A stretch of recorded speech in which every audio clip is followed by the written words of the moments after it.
Ayahku adalah naga lilin tertinggi. Ibuku adalah naga perak mulia. Sedangkan aku terlahir kembali menjadi anak kaisar naga lilin yang langka. Tapi orang tuaku selalu ingin membunuhku. Hanya karena aku adalah telur kuning ganda. Kebiasaan ras naga adalah hanya membesarkan satu anak. Jika menghasilkan lebih dari 2 telur naga, mereka akan memakan salah satu yang penampilannya tidak bagus.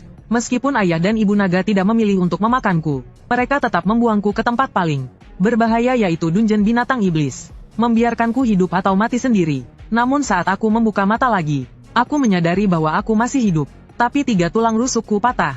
Organ dalamku juga terluka parah. Dan saat ini aku sangat lapar dan lemah. Jika aku tidak segera makan, tidak perlu menunggu binatang iblis datang membunuhku. Aku akan mati kelaparan lebih dulu di sini. Aku adalah naga lilin. Meskipun produk cacat, aku punya bakat melahap bawaan lahir. Selama aku bisa memakannya, aku bisa mengubahnya menjadi energi untuk memperbaiki tubuhku, bahkan memperkuat garis keturunanku. Inilah satu-satunya harapanku untuk membalikkan keadaan. Pada saat itu, terdengar suara gesekan. Terlihat seekor kumbang hitam seukuran kepala manusia muncul perlahan-lahan, meskipun tidak ada petunjuk panel sistem apapun. Tapi warisan dari garis keturunan naga membuatku langsung mengenali makhluk ini. Level tingkat 0. Ini adalah kumbang pembusuk, pengurai paling dasar di dungeon. Levelnya tingkat 0. Sebagai pengurai paling dasar, meskipun ukuran kumbang ini sedikit lebih besar dariku sekarang, tapi aku tidak punya pilihan. Hanya dengan melahapnya, aku baru bisa bertahan hidup. Kesempatan. Selagi pihak lawan belum menyadariku, aku langsung melesat keluar. Aku tidak menggigit cangkang keras kumbang itu. Sasaranku adalah pelindung kepala dan dada kumbang. Celah lunak di bagian sambungannya. Gigi susuku yang tajam meskipun masih muda, tapi dengan dukungan kekuatan klan naga, tetap berhasil menembus daging lunak di sendi kumbang itu. Kumbang itu menjerit melengking, menggoyangkan tubuhnya dengan gila, tapi aku tidak akan melepaskannya sampai mati. Sambil keempat cakarku mencengkeram erat perut kumbang itu, rahang besar kumbang itu menggores punggungku. Sisik yang baru saja tumbuh langsung hancur. Darah segar bercucuran, rasa sakit yang menusuk pun terasa. Cahaya ganas di mataku malah semakin kuat. Aku teringat tatapan dingin Kaisar Naga. Teringat sikap angkuh adikku. Teringat wajah ibuku yang tidak pernah menatapku dengan benar. Aku tidak boleh mati. Aku harus terus hidup. Aku akan memakan kalian semua. Kemudian aku merobek sepotong daging kumbang itu dan menelannya ke dalam perut. Aliran hangat seketika meledak dari perutku, mengalir deras ke seluruh anggota tubuhku. Itu adalah energi. Aku merasa staminaku yang tadinya terkuras mulai pulih. Luka di punggungku bahkan berhenti berdarah dengan kecepatan yang terlihat oleh mata telanjang. Perlawanan kumbang itu juga semakin melemah. Akhirnya kejang beberapa kali, lalu berhenti bergerak sama sekali. Setelah itu aku mulai melahap sisa daging serangga itu dengan ganas. Namun saat aku baru makan setengahnya, tiba-tiba tanah bergetar hebat. Aku langsung mengangkat kepala, rasa bahaya yang kuat pun datang. Di belakangku ada sebuah bola mata raksasa yang menatapku tajam. Setelah melihat wujudnya dengan jelas, aku langsung merinding. Ini adalah naga tanah dewasa, ras naga rendahan, salah satu penguasa lapisan tengah dungeon. Meskipun garis keturunannya tidak semulia naga sejati, kecerdasannya juga relatif rendah, tapi kulit mereka tebal dan keras. Pertahanannya luar biasa, kekuatannya bahkan sangat mengerikan. Bagi diriku yang sekarang, ini jelas dewa kematian yang tidak bisa dikalahkan. Tamatlah sudah, aku menutup mataku dengan putus asa. Lalu setelah beberapa saat, kematian yang kutunggu tidak kunjung datang. Aku membuka sebelah mata dengan bingung. Kulihat naga tanah raksasa itu tidak membuka mulut untuk menggigitku, melainkan mendekatkan hidungnya padaku, dan mengendus-endus tubuhku dengan kuat. Tiba-tiba naga tanah itu menarik kembali kepalanya, mengeluarkan serangkaian suara dari tenggorokannya. Suku kata yang rendah dan aneh. Suara itu ternyata tidak terdengar seperti ancaman, malah terdengar sedikit bingung dan bertanya-tanya. Detik berikutnya, terjadi adegan yang membuatku tercengang. Naga tanah raksasa ini ternyata menjulurkan lidahnya yang penuh duri terbalik. Tidak menggulungku, melainkan dengan lembut di tubuhku, menjilati darah serangga yang menempel hingga bersih. Setelah naga tanah itu selesai menjilatiku, sepertinya telah memastikan sesuatu. Di matanya muncul cahaya yang disebut kasih sayang. Ia perlahan merebahkan tubuhnya, meletakkan kepalanya yang besar itu di tanah, tepat menghadap ke arahku, mengeluarkan suara dengkuran lembut dari mulutnya, memberi isyarat agar aku masuk ke dalam pelukannya. Aku pun segera sadar, apa yang sedang terjadi ini. Naga tanah ini jelas baru saja melahirkan. Saat ini sedang dalam masa naluri keibuannya meluap, sedangkan di tubuhku mengalir garis keturunan Zulong. Tapi bagi naga tanah dengan garis keturunan rendah, aura tingkat tinggi dari sumber yang sama ini membuatnya secara naluriah merasakan kedekatan. Ia menganggapku sebagai anaknya sendiri. Saat aku ragu apakah harus bekerja sama dalam drama pertemuan keluarga ini, perutku kembali berbunyi tanpa bisa kutahan. Naga tanah itu sepertinya mengerti suara ini. Ia langsung terlihat sedikit cemas. Tubuhnya yang besar menggeliat dengan kaku. Ia memiringkan tubuhnya dan memperlihatkan perutnya. Di sana ada beberapa kantung susu yang membengkak, mengeluarkan aroma susu yang menggoda. Sebuah gelombang mental yang samar langsung masuk ke dalam pikiranku. Akanlah, ini bukan bahasa, melainkan jiwa khusus makhluk tingkat tinggi. Transmisi jiwa. Aku melihat bagian yang dialiri cairan putih susu itu. Jakunku bergerak naik turun. Itu adalah air susu naga tanah. Cairan kehidupan yang mengandung esensi bumi. Bagi diriku yang sekarang, ini bahkan lebih berharga dari apapun. Harta karun surgawi yang paling berharga sekalipun. Aku tidak ragu-ragu lagi. Aku langsung membenamkan kepalaku ke perut lembut naga tanah. Dan mulai menyusu dengan lahap. Energi ini 100 kali lebih murni dari darah serangga tadi. Dan juga sangat lembut. Aku bisa merasakan dengan jelas di dalam tubuhku. Meridian yang rusak sedang diperbaiki dengan cepat. Entah sudah berapa lama, aku akhirnya tidak bisa minum lagi. Rasa kantuk yang kuat menyerangku. Ini adalah reaksi tubuh yang sedang melakukan perbaikan mendalam. Dalam keadaan setengah sadar, aku merasakan diriku diangkat dengan lembut oleh naga tanah.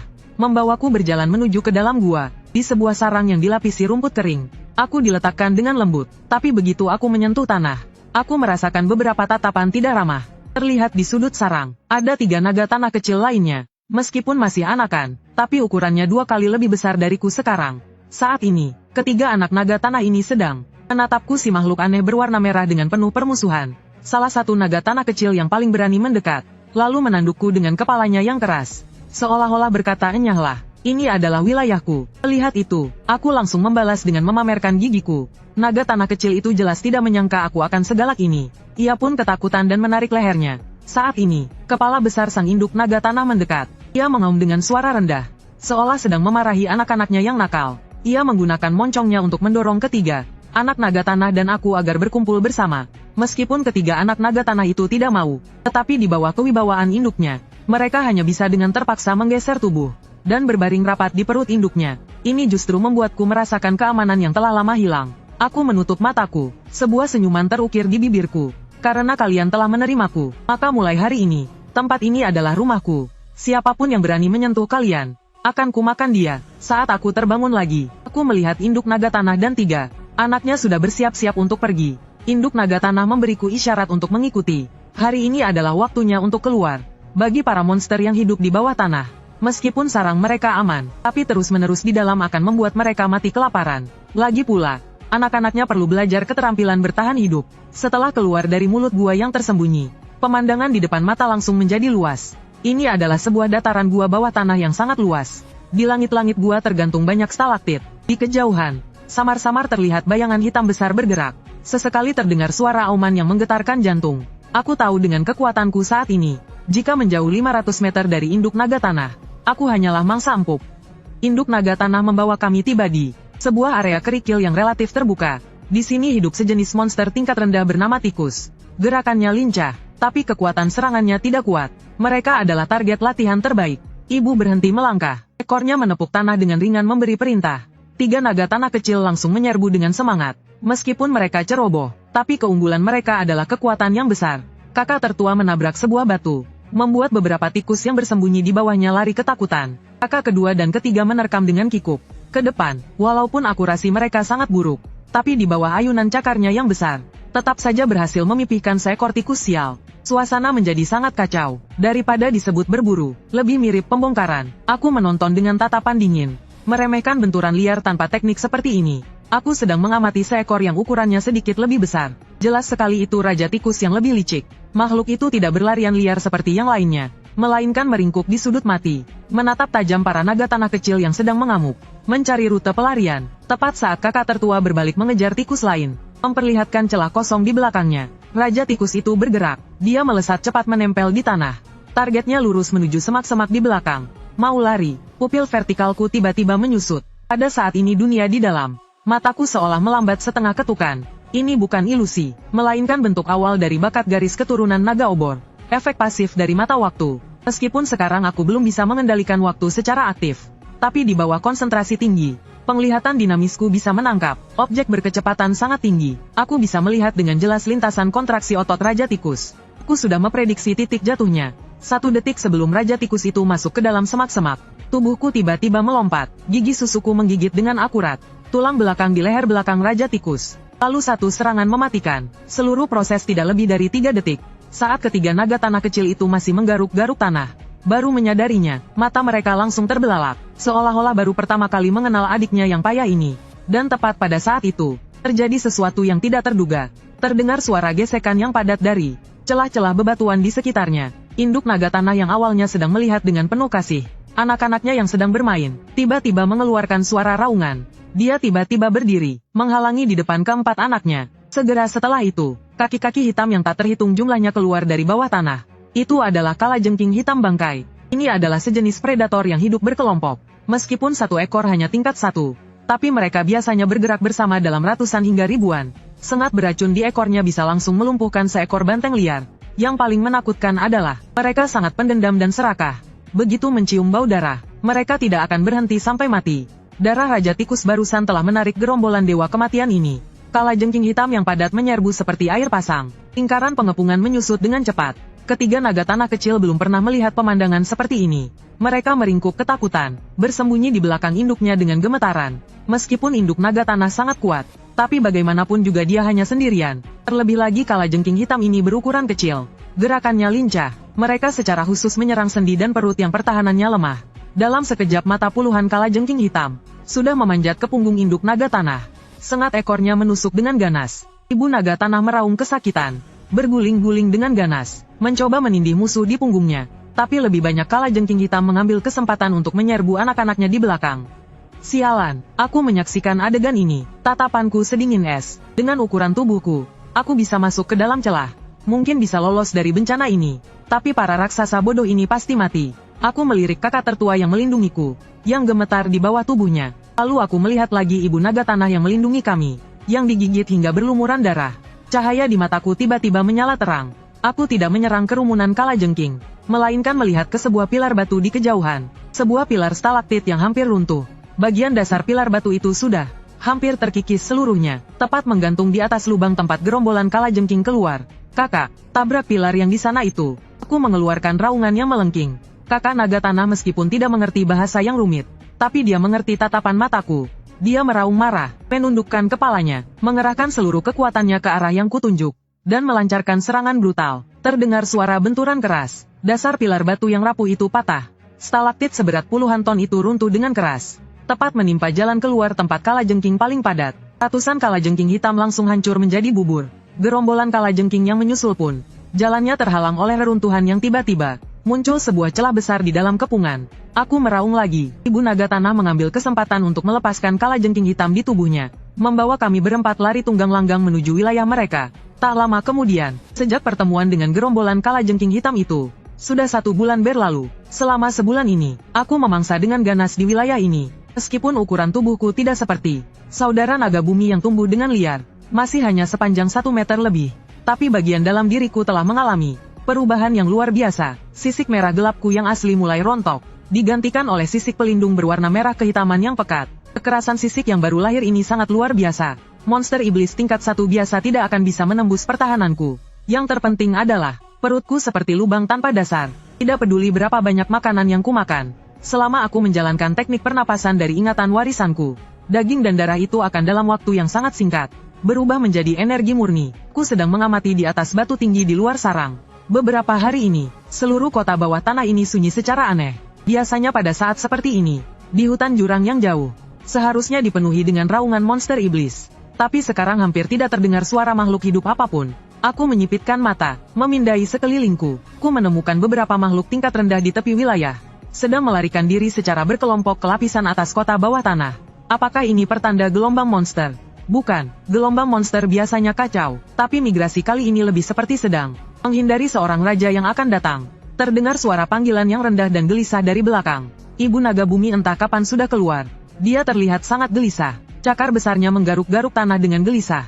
Sebagai monster iblis elemen tanah, dia paling sensitif terhadap getaran bumi. Dia merasakan ada sesuatu yang sedang menyusup ke wilayah ini. Itu adalah eksistensi yang sangat besar dan sangat menakutkan. Tiba-tiba, ibu naga bumi meraung ke arah sarang, memberi isyarat pada ketiga anaknya yang masih tertidur pulas. Naga tanah kecil segera bangun bersiap untuk pindah. Namun sudah terlambat. Suara ledakan keras yang teredam seolah meledak tepat di telinga. Seluruh gua bergetar hebat. Segera setelah itu, sebuah auman yang penuh dengan kekejaman terdengar dari arah depan wilayah kekuasaan. Terlihat sebuah bayangan hitam besar perlahan keluar Itu adalah seekor singa ganas salju ungu. Ini adalah makhluk tingkat penguasa dari penjara bawah tanah lantai 4. Tubuh dewasanya memiliki kekuatan puncak tingkat 3. Tapi saat ini, makhluk yang dulunya agung ini, sang penguasa justru terlihat sangat menyedihkan. Ia sedang melarikan diri. Penguasa tingkat 3 ini sedang diburu oleh sesuatu. Singa ganas salju ungu yang panik dan tidak memilih jalan, menerobos masuk ke wilayah induk naga tanah. Dalam keadaan sangat panik dan kesakitan, kedua matanya sudah memerah. Itu adalah kondisi gila karena kehilangan akal sehat. Ketika dia melihat keluarga naga tanah di depannya, reaksi pertamanya bukan mencari jalan lain, melainkan hasrat membunuh untuk melampiaskan amarah. Singa ganas salju ungu meraung dan mulai menyerang. Induk naga tanah juga mengeluarkan desisan perlawanan. Cepat lari, bawa adik-adikmu pergi. Tubuhnya yang besar itu langsung maju menyambut. Kedua monster raksasa itu saling bertabrakan dengan keras. Meskipun singa ganas salju ungu terluka parah, tapi bagaimanapun ia adalah penguasa predator pemakan daging. Tingkatnya satu tingkat lebih tinggi dari naga tanah pemakan tumbuhan. Cakar tajamnya masih bisa merobek dalam sekejap. Zirah batu di bahu induk naga tanah, meninggalkan 3 goresan berdarah yang dalam hingga terlihat tulangnya. Induk naga tanah berteriak kesakitan, tapi ia menggigit erat bulu di leher singa ganas itu, menggunakan keunggulan berat badannya untuk mencoba menjatuhkan lawannya. 3 naga tanah kecil ketakutan sampai kaku, meringkuk di sudut sambil gemetar ketakutan.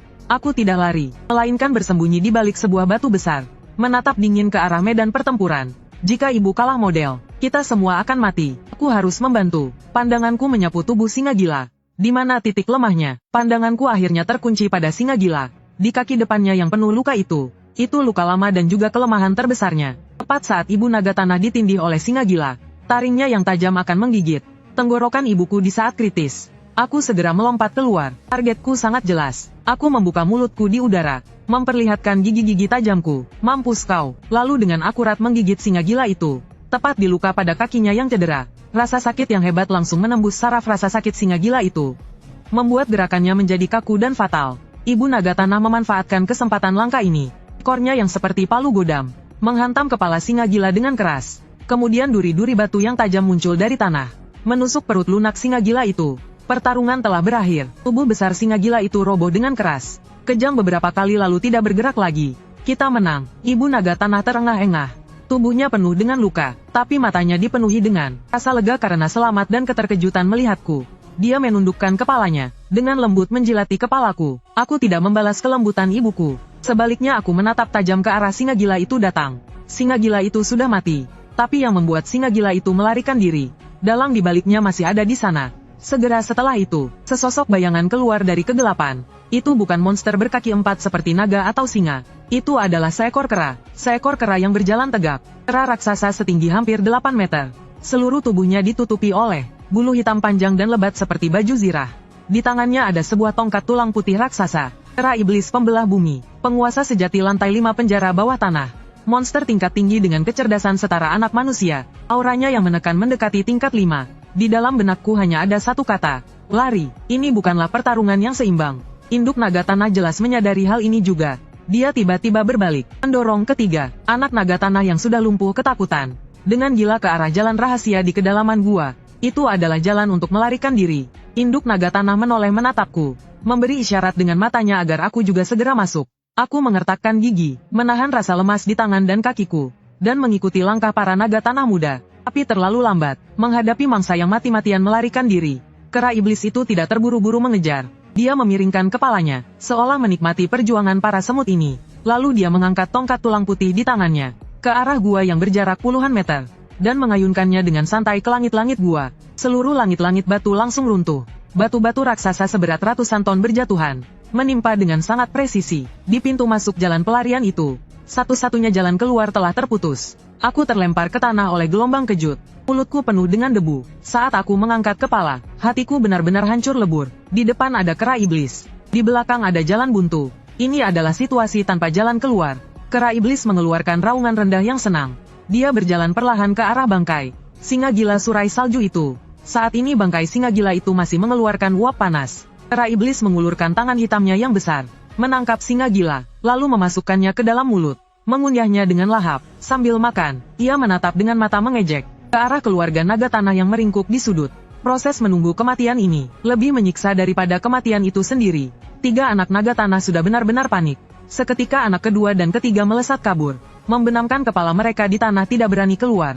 Hanya si sulung yang meskipun seluruh tubuhnya gemetar, tapi masih berusaha bertahan. Tubuhnya melindungi kedua adiknya. Perisai batu sang ibu naga tanah dalam pertarungan tadi dengan singa. Gila sudah hancur berkeping-keping. Tenaga dan kekuatan sihirnya telah terkuras habis. Tapi ia tetap berdiri dengan tegap, menghalangi jalan antara kera iblis dan anak-anaknya. Ia tahu ia akan mati. Tapi ia ingin bertaruh. Bertaruh apakah nyawanya ini bisa ditukar dengan kesempatan hidup anak-anaknya walau hanya sedetik. Aku bersembunyi di balik bayangan sebuah batu.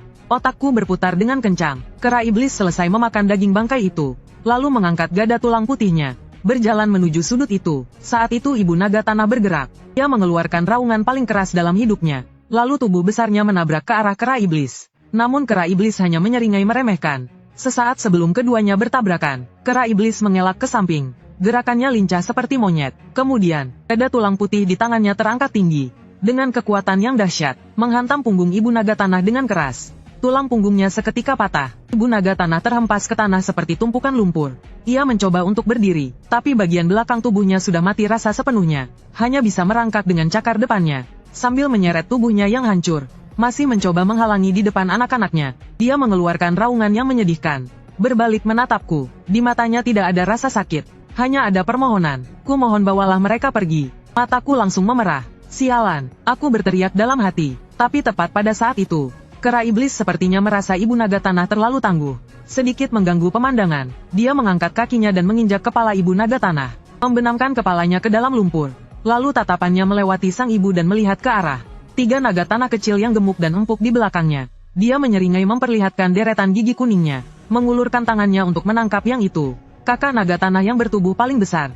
Meskipun sang kakak takut, tapi saat itu dia malah tidak menghindar. Melainkan dengan kaku membuka mulutnya, menggigit ke arah jari kera iblis. Tapi ini tidak diragukan lagi adalah perbuatan sia-sia. Kera iblis menjentikkan jarinya dengan ringan. Kepala kakak naga tanah pecah seperti semangka. Tidak ada jeritan, tidak ada perlawanan. Si besar yang biasanya paling suka menabrakku, yang konyol tapi selalu menyisakan yang terbaik. Daging untukku, begitu saja berubah menjadi mayat tanpa kepala. Dunia seakan berhenti pada saat itu. Aku terpaku menatap mayat yang tumbang itu, melihat adiknya yang kedua dan ketiga yang ketakutan di sampingnya. Kemudian tangan kera iblis menangkap adiknya yang kedua. Sebuah jeritan pendek yang memilukan. Adiknya yang kedua langsung diremas menjadi daging giling. Dia sedang membantai. Dia menikmati sensasi meremukkan serangga. Tidak, aku mengeluarkan suara. Itu adalah raungan milik kaum naga. Masih kekanakan tapi penuh dengan kebencian. Aku melesat keluar dari bayang-bayang. Karena tidak bisa kabur, maka akan kugigit sepotong dagingmu. Aku dengan gilanya menerjang dewa iblis yang tak terkalahkan itu. Kecepatanku mencapai titik tertinggi. Ini adalah naluri yang terasah. Diambang hidup dan mati berkali-kali. Aku tidak menyerang tubuh keras kera iblis itu. Juga tidak menggigit lehernya. Aku tahu gigitanku takkan tembus. Targetku adalah mata kera iblis itu. Kera iblis itu jelas tidak menyangka. Kadal merah tak mencolok ini berani melawan. Dan dengan kecepatan seperti ini, saat dia bereaksi, aku sudah merayap naik ke bahunya melalui lengannya. Aku membuka mulutku, dan menggigit mata kiri kera iblis itu dengan keras. Gigitanku tidak sepenuhnya mengenai bola matanya, tapi taring tajamku merobek kelopak matanya. Darah segar langsung menyembur keluar, menutupi mata kiri kera iblis itu. Rasa sakit yang hebat membuat kera iblis itu meraung mengguncang langit. Dia mengayunkan tangannya yang besar dengan marah, seperti menepuk nyamuk, menepuk bahunya sendiri dengan keras. Aku merasakan tekanan angin. Aku ingin menghindar, tapi di udara aku tidak punya pijakan. Tangan raksasa itu menghantam tubuhku dengan telak, seperti ditabrak oleh sebuah kereta. Berkecepatan tinggi dari depan, aku merasa seluruh organ dalamku bergeser dari tempatnya seketika. Semua tulang di tubuhku hancur berkeping-keping. Aku terlempar jauh, menghantam dinding batu dengan keras, lalu terpental dan jatuh ke tanah. Berguling beberapa kali sebelum berhenti. Aku membuka mulut memuntahkan seteguk darah segar yang bercampur dengan potongan organ dalam. Aku tidak bisa bangun lagi. Tulang punggungku sepertinya patah. Kaki belakangku benar-benar mati rasa. Penglihatanku mulai kabur. Dunia berubah menjadi merah darah. Inilah perbedaan kekuatan. Hanya dengan satu tamparan, kera iblis di kejauhan menutupi matanya yang berdarah. Kera iblis itu tidak terburu-buru membunuhku. Dia ingin menyiksa perlahan-lahan makhluk kecil yang berani melukai matanya ini. Dia membawa tongkat tulang selangkah demi selangkah mendekatiku. Tapi pada saat itu juga, ibu naga bumi yang tadinya sudah terinjak ke dalam lumpur, yang tulang punggungnya patah, entah dari mana datangnya kekuatan, ternyata bergerak lagi. Dia mengangkat kepalanya, wajahnya penuh dengan darah. Dia melirik sekilas ketiga tumpukan daging dan darah yang kabur di kejauhan. Di matanya, terlintas kesedihan yang luar biasa. Kemudian kesedihan itu berubah menjadi tekad untuk mati. Dia membuka mulutnya, cahaya kuning tanah yang semula lembut berkumpul dengan ganas di dalam mulutnya. Itu adalah inti iblisnya. Dia sedang membakar inti iblisnya sendiri. Bebatuan di sekitar mulai bergetar. Duri tanah yang tak terhitung jumlahnya bagai jamur di musim hujan, menusuk dengan ganas dari bawah kaki kera iblis. Meskipun tidak dapat menembus telapak kaki kera iblis, tapi berhasil menghentikan langkahnya. Kera iblis itu menjadi murka. Dia berbalik dan mengangkat tongkat tulangnya, lalu menghantamkannya dengan ganas ke ibu naga bumi. 1 kali, 2 kali, 3 kali. Setiap hantaman diiringi oleh suara retakan tulang, dan suara tumpul cipratan darah dan daging. Ibu naga bumi tidak melawan balik, juga tidak menjerit kesakitan. Dia hanya mati-matian menggunakan tubuhnya untuk menutupi sudut itu, menghalangi rute kera iblis menuju ke arahku. Kekuatan hidupnya terkuras dengan cepat. Akhirnya kera iblis itu sepertinya lelah memukul, atau merasa gumpalan daging busuk ini sudah tidak mengancam lagi. Barulah dia berhenti. Sambil sedikit terengah-engah dia menyeka darah di matanya, berdiri di tempat untuk memulihkan tenaga. Luapan energi gila barusan, ditambah luka di matanya, membuatnya juga butuh waktu untuk bernapas sejenak. Memanfaatkan jeda ini, induk naga tanah dengan susah payah menoleh, melihat ke arahku yang lumpuh di tanah. Separuh kepalanya sudah hancur. Gelombang mental yang familiar itu kembali masuk ke dalam benakku. Induk naga tanah bertanya, "Anakku, apa mereka baik-baik saja?" Yang dimaksudnya adalah ketiga naga kecil yang sudah berubah menjadi gumpalan daging. Tadi mereka terinjak di dalam lumpur. Dia tidak melihat kejadian itu. Atau lebih tepatnya dia tidak mau mempercayainya. Jantungku tiba-tiba berdenyut kencang. Di dunia yang kejam ini, inilah kelembutan terakhir yang tersisa. Aku melihat serpihan daging di tanah itu, menahan rasa amis yang naik ke tenggorokanku. Ku menjawab dengan kekuatan mentalku. Mereka baik-baik saja, mereka hanya pingsan. Saat ibu bangun nanti, mereka juga akan bangun. Ini adalah kebohongan terburuk yang pernah kuucapkan. Tapi induk naga tanah memilih untuk percaya. Syukurlah kalau begitu. Napasnya semakin melemah. Gelombang mental itu mulai terasa samar dan jauh. Aku tahu kau bukan dari sini. Kau berbeda dari kami. Tapi aku sudah menganggapmu sebagai anakku. Aku menangis terseduh-seduh. Jangan menangis. Di bawah tanah tangisan akan mengundang kematian. Suara induk naga tanah tiba-tiba menjadi serius. Itu adalah percikan kesadaran terakhirnya. Dengarkan anakku. Aku sudah tidak kuat lagi. Tubuhku mengandung kekuatan bumi. Makanlah aku. Aku tertegun. Aku kira aku salah dengar. Apa? Makanlah aku. Gelombang spiritual itu tiba-tiba menjadi sangat kuat, membawa nada tegas yang tak terbantahkan. Ini adalah nutrisi terakhir. Jangan sia-siakan sedikit pun. Kalau kau tidak memakannya, kau juga akan dimakan oleh monyet itu. Daripada menguntungkannya, lebih baik menyempurnakanmu. Bawalah daging dan darahku. Teruslah hidup bersama adik-adikmu. Suara itu pada akhirnya berhenti mendadak saat kata terakhir terucap. Di mata sang ibu naga tanah, cahayanya telah padam sepenuhnya. Keheningan mematikan kembali menyelimuti gua. Aku menatap kosong pada jasad itu. Memakan ibuku, walaupun hanya ibu angkat, walaupun berbeda spesies, tapi selama sebulan ini siang dan malam, setiap tegukan susu hangat itu, sosok yang berulang kali melindungiku. Itulah satu-satunya rumahku di dunia yang dingin ini. Menyuruhku memakan keluargaku. Aku tiba-tiba tertawa. Apakah ini kutukan kaum naga? Apakah ini kebenaran dari penjara bawah tanah ini? Kalau tidak makan maka mati. Di kejauhan kera iblis sudah memulihkan napasnya. Ia mengayunkan tongkat tulangnya, tertawa sambil berbalik, bersiap untuk memanen makhluk kecil terakhir ini. Aku menghentikan tawaku, mengangkat kepala menatap kera iblis itu.